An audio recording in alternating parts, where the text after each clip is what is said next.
சில பேருடைய இறந்ததுக்கு அப்புறம் சில பேருக்கு வந்து அந்த டெத்ல அவ்வளவு கூட்டம் வரும். அதாங்க அவர புண்ணிய ஆன்மா. பாக்கறதுக்கு வருது அதாங்க அப்படின்னா, அது புண்ணிய ஆன்மா. புண்ணியமா? புண்ணிய ஆன்மா சேர்ந்தது. அந்த ஆன்மா புண்ணியம் செஞ்சதுன்னா, அ. உடம்பு எடுத்து நெறைய புண்ணியம் செஞ்சதுன்னா, நெறைய பேர் வருவாங்க. அது அவ்ளோ நல்லது. "தோன்றின் புகழோடு தோன்றுக அஃதில்லார் தோன்றின் தோன்றாமை நன்று."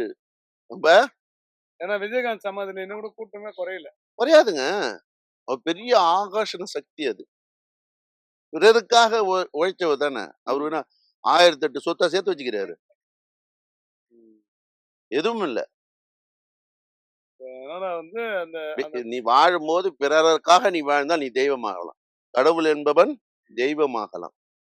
மனிதன் என்பவன் தெய்வமாகலாம். மனிதனாகப்பட்டவன் நம்ம தெய்வம் அடையணும்னா என்ன செய்யணும்? தானம் பண்ணணும். தர்மம் பண்ணணும். சட்டை கேட்டாலும் குடுத்துடணும். அது பெரிய விஷயம். வஸ்திர தானம் என்பது பெரிய விஷயம்.